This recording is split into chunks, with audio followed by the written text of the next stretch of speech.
Hi guys! Welcome po sa ating panibagong video. And for today's video, ito na yung mga inaabangan nyo.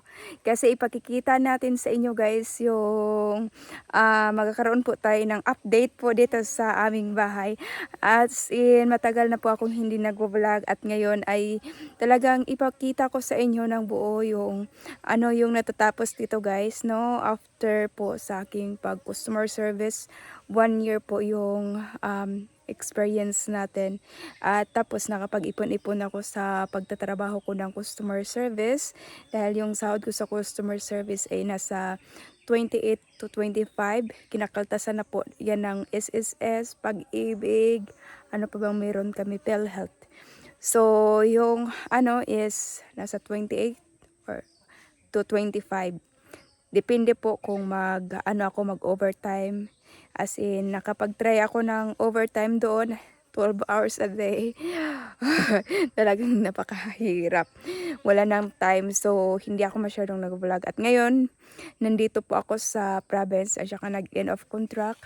And then, pagbalik ko sa Cebu, this coming tomorrow, ay nasa Cebu na po ako kasi ngayon po ay nabalik na po ako ng Cebu. At saka mag-stay ako ng 1 night po sa barko kasi mag-barko lang ako. Yan lang po yung dito mas madali at mura na transportation. So ngayon ay ipakita ko po sa inyo guys yung mga kaganapan dito sa bahay. Kung anong nangyayari after 1 year po sa ating pagtatrabaho as customer service po. And uumpisahan na natin kasi parang maubusan na po tayo ng oras nito. Parang, ayan, binabalanse ko lang yung oras. Minamanage ko. At ngayon ipakita ko sa inyo guys ha. Kung napansin niyo nandito ako sa kagubatan, hindi ako nagtatay. So nandito lang ako para mas clear at saka gusto ko lang dito, medyo jungle yung portion. At ngayon, pupunta na tayo sa bahay. Let's go! Ayan na, nakaliring ka. Aray, sakit akong lubot. Ngano nga ito, mamodre? Naligid naman ko. Sino pa madugayan kahit sanan? Nakuha ng kusabat to. Pisahan na po natin ang update. Mag-close lang sa amin ng pintuan. Giselle yung magkameraman natin. Tumakbo si Bunjok. So, ngayon ay mag-update na po tayo guys. Papasukin na po natin ang mundo ng katotohanan.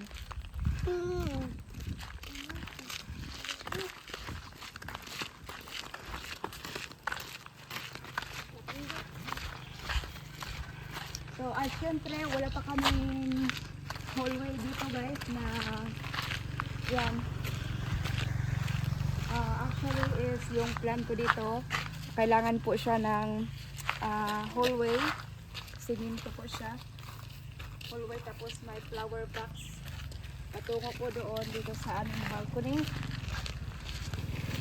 Ayan. So, nagpunuan na pala ako ng 2 poste dito sa bahay namin. Sinadya ko siyang hindi nalagyan ng, hindi pinakinisan kasi ito is ita-tiles to siya. Yes. Tapos ito is mag-grills lang kami guys dito. At saka lalagyan, sinadya namin na pinakinisan na lang yan dyan. Kasi ang ilalagay ko is artificial grass. Yung grass na katulad nito guys. Pakita mo dahil yung parang Bermuda. Yes, kasi yung Bermuda ay hindi yan aabot dito. Siyempre, semento to. Tapos, wala pa kaming bulaklak dito guys dahil hindi pa kami nagpo-focus talaga sa mga landscaping. Pinauna pa namin yung itaas. So, kung napansin nyo ay hindi nagkakaroon ng cladding dito. Actually is, yung balcony namin is tanggalin yung gutter dyan. Tatanggalin yung gutter. Tapos yung gutter is itatransfer po dito. Dito sa harapan. So, walang engineer to. Balyado yung engineer. So, interior design. Wala ba tayo sa interior design, no? Itong pintuan is papalitan pa natin yan ng bago. Pati yung niya is papalitan namin ng kahoy. Yung jam pala. Kasi ang pangit-pangit talaga pag simento. Maano lang siya guys. Madali lang siyang manakawan. Tapos, ito, kailangan pa siya ng jam din. Ito, mga design. So, wala pa. So, dito sa flower box, pipintalan pa yan. At, so dito guys, hindi pa to siya final na painting. Kasi latex lang yung ginagamit na pintal. So, hindi pa talaga. Ang kulay namin ito is, susundin lang po namin yung kulay po na sinasabi po ng nag-ano nito. Nung nagbigay po sa amin, nag-sponsor po ng Yero. Susundin po namin yung gusto niyang kulay. Which is, yung kulay na gusto niya ay kulay beige. Kaya kung mapapansin nyo guys, kulay beige yan. Pero medyo pagbili ng pintal is hindi pareho yung kulay. So ito yung beige talaga. So ito is talaga hindi pa to final painting talaga kasi medyo magaspang yung finishing. So kailangan namin ng interior design. So ako lang mag interior design kasi pag mag-hire tayo ng interior design, medyo malaki yan na. So DIY lang yung gagawin. And then dito, ayan ito ba? So dito ay talagang hindi ko alam kung bakit ganito yung nangyari. Pero okay lang. Kasi isasabay na lang yan dito sa balcony. Yung cladding dyan. Tapos dito, yung kitchen lang mama dito. Then, yung tubig namin is hindi pa kami nagpapatakbo ng tubig. Wala pang tangke dito. So, wala pang running water. Maliit yung hose.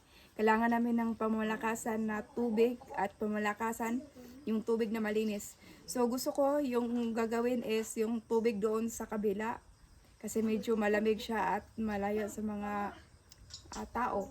So, siguro doon kami kukuha ng tubig. Hindi dito kasi tatawid ng yung hose man, no, tatawid ng kalsada. So, dinadaanan po ng mga sasakyan. So, ang gagawin namin, mas maganda yung tubig sa kabila. Kung makikita nyo guys, yung nililiguan ko pala, no? Maganda yung tubig doon. So, doon kami kukuha ng tubig. At medyo malaki din yun kasi tangke po para sa tubig. At saka yung hose na malaki at electric motor na pang high-end din, pang malakasan. Para maraming tubig kasi mag-swimming pool nga kami dito na maliit. Yes. Mag-swimming pool kami ng maliit para po sa mga, syempre pag nabuboring, ikaw ay gusto mong magpalamig, dalagyan mo lang ng yellow yung yung swimming pool na maliit para naman si mother mag-swimming. So kaso lang yung mga mosquito, pero meron tayong pangpatay sa mosquito. Palagi naman yan nililinisan araw-araw. So dito tayo dahil sa likod. Hindi pa tayo papasok, no? Parang dito pa tayo. So, yung cladding is hanggang dito lang yan, guys. So, kung mapansin nyo, medyo wala pa siyang ventilation. So, bibili tayo ng ventilation talaga. Yung hindi manual, yung ventilation talaga na literal, ba? So, here, balik tayo. Dito. So, tapos na po dito ang cladding, guys, no? Kung mapansin nyo, nakikita nyo. Tapos na po yung cladding dito sa loob. So, tignan lang natin. Parang hindi kasi pantay dito. Ali dahil, punta ka dito dahil. Dito. So, medyo maraming mga panapton dito guys, no? So, tapos na po din yung cladding dito sa likuran. Doon ka day. Makikita nyo guys, tapos na po yung finishing dito. Kung napapansin nyo, medyo magaspang po yung pagka dito, no? Magaspang po yung pagka-finishing is sinadya to na ganito ang kaniyang magaspang siya. Kasi hindi naman siya masyadong nakikita ng tao dito. Tapos dito is lalagyan namin yan ng magkakaroon kami ng dito, ng flower box again or baka maging gawaan natin siya ng lagayan ng isda, no? Maglalagay tayo ng isda dito. So, ito siya. Hindi pa tapos sa likod, guys. Sa likod is ang last nating i-finishing is sa likod kasi sa likod ay hindi pa na finishing. Halika.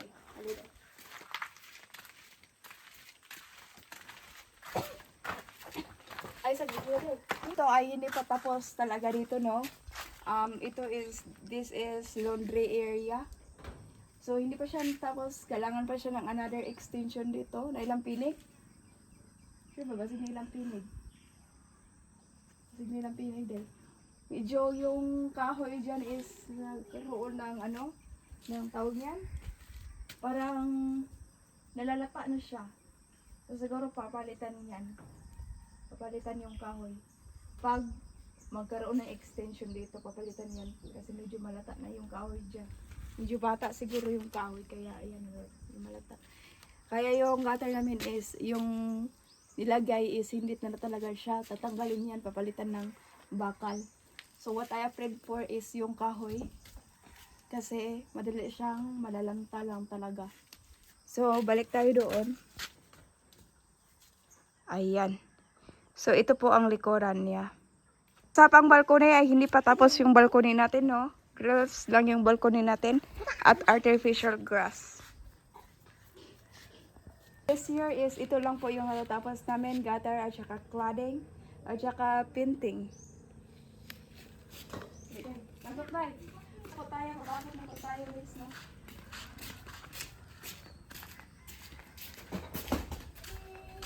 Ito is kailangan natin ng design, yung interior design.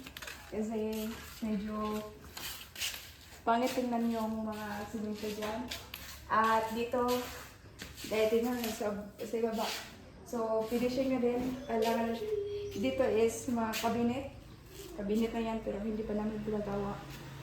So, ito yung kitchen natin. At yung painting pala namin is latex. Hindi pa ito siya final kasi magkakaroon pa nga ng interior design sa loob. At sa taas, guys, ay wala pa talaga ipakita mong ceiling light. Ayan. So, yung ceiling namin, guys, ay hindi pa talaga natatapos kasi pinaplanuhan pa kung ano yun. Anong gagamitin namin sa pisame. I think is ang maganda is yung cladding talaga. Yung aluminum kasi pag plywood lang, madaling masisira. So, yan po yung target namin para hindi siya madaling malanta o tatagal pa kasi pang forever house na to. Asak house! Dito tayo. Ito lang naman, guys. Tapos, dito, wala pa yung kwarto nila. Wala pa. Hindi natin ipakita kasi meron kayong makikita na hindi maganda dyan. Tapos dito. Oh, naglaglaga na yung, naglaglaga na yun. So, wala pa tayong budget. Ito lang sa muna yung handle natin para sa curtain. Itao, day. Taod sa. So, yung kwarto nila is wala pa yan. As in, wala pa talaga. So, yan. Importante may electricity. So, ang mga gastusin nitong bahay na to para matatapos, 250,000. Kasama na po yung swimming pool na maliit. At saka interior design. Pasok sa loob, day. Ikaw na po, day. Istorya. Go. Oh. Huwag na natin itong hindi to kasi may natutulog. Oo, masipaan tayo dyan. Dito, day. Pasok, day. Pasok, day. Pasok. Tayo pasok sa ating kwarto na room. Dito. So, nawala yung mga dito, guys, no? Nawala yung... Hindi, ito na lang talaga. Tingnan niyo. Yung closet pala namin, ganito na siya. Ganito na yung wastara. O, diba? So, yun. Ito. Upuan, study room. Kailangan pa siya ng interior design.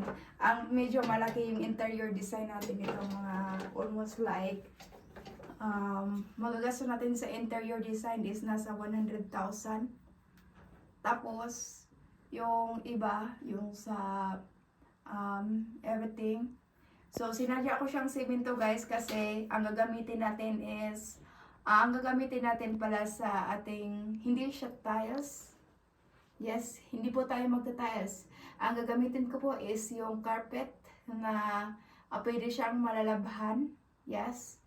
Tapos, dito sa loob is carpet, more on mag-vacuum-vacuum lang. Para naman, no, iiba din tong ano namin. Yan yung plano ko. Yan pa. Pero, yan po pala, planuhan pa. So, since tapos na po yung finishing sa floor, so, maganda is, lagyan natin ng carpet para maganda.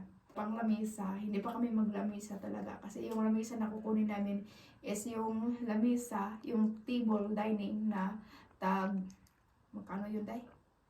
Basta malaki siya, malaki. Magpagawa pa kami, as in 12-seater po yung gagawin namin kasi marami kami guys, no? 12-seater yung gagawin namin na table. So, yung table is a square. Tapos, sa mga furniture, wala pa kami dito. Plano ko dito guys sa loob is lalagyan ko po siya ng malaking cabinet para po sa kanyang damit. I think aabutin ko po dito yung cabinet. Dito ako maglagay ng malaking cabinet guys, no? Ito is, i-repaint natin ito. Aayusin natin itong mga pintuan, yung panghahiin na po talaga. So, medyo 250,000. Kasama na po yung interior design at tayo na po yung magpaplano. Yes, more on like DIY yung gagawin natin. So, yan po yung ano natin ngayon, yung gagawin. Dito muna tayo uupo dahil parang, so, ano ba? Para tayong mag-MMK. So, babalik ako ng Cebu guys, no? Para magtatrabaho naman ulit. Para matatapos ko po talaga tong mission ko, no? Mission talaga. So, yung dream na gusto ko po mangyayari dito sa amin. Kahit bukid po dito, pero gusto ko is may iba po siya, no? So, dahil yung mga parents ko at saka yung mga siblings ko ay as in, dito na po sila for God forever. Yes. Ako is hindi ko pa alam kung kailan ako mag-aasawa. As of now is fling-fling lang muna. Fling-fling lang muna. So, hindi ko pa alam kung kailan ako mag-aasawa. I'm 28 years old pero hindi pa ako nagpaplano na mag-aasawa ba ako or hindi. Depende lang po yan. Kung umangkay, it's good. Or mag-aasawa, it's good. So to make sure na yung mga asawa natin is of course, good husband. Kaya matagal talaga tayong makapag-asawa dito kasi nanghanap tayo ng deserve na lalaki na para sa atin, no? Na yun, yung medyo, yung taong talaga mas sabi mo na mas mahal ka pa niya kaysa higit sa kanyang sarili, di ba? So, ganun yung mga tipong lalaking hinahanap natin. As of now, dahil hindi pa tayo nakakita ng ating maging future husband, of course, i-BBS po natin yung sarili natin. Kasi yung iba is, ang gagawin nila is, iasa po nila sa lalaki yung family mo. Pero ako is iba ako, hindi ko po iasa. Ang family ko, ang kahirapan ko po sa mga foreigner.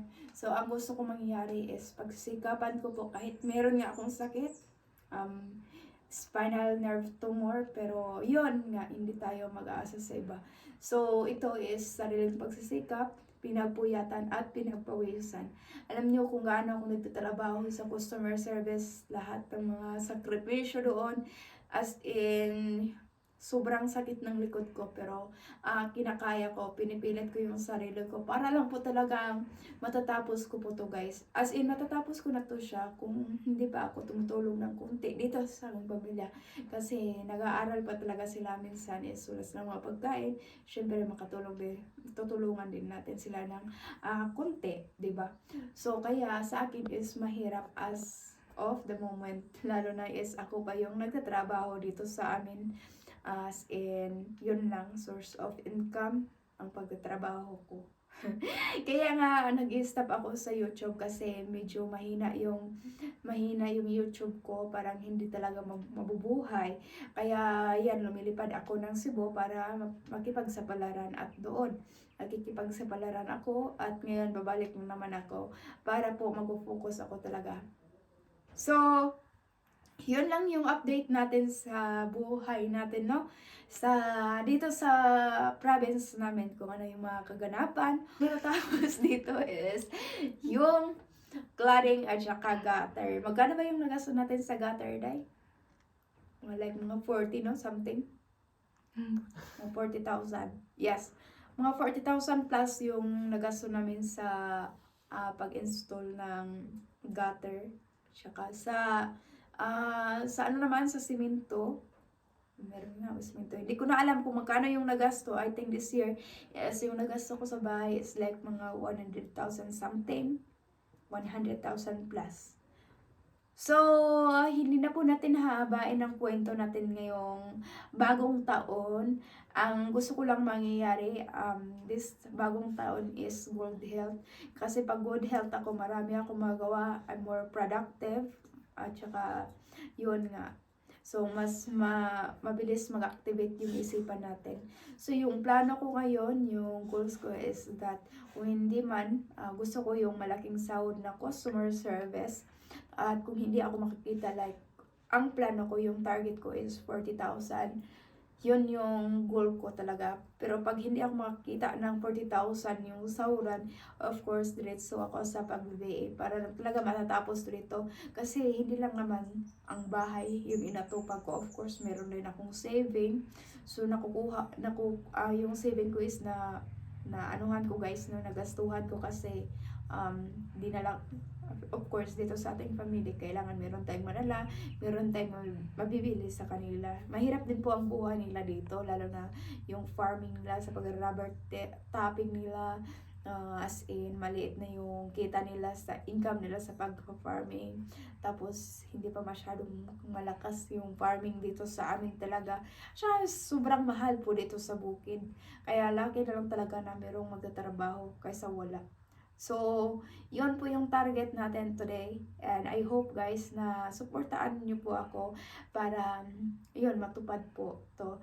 And I'm very thankful kasi nandyan pa rin, meron pa rin mga viewers like mga 100 plus na palaging nanonood. At sana po hindi po kayo mag-skip ng ads.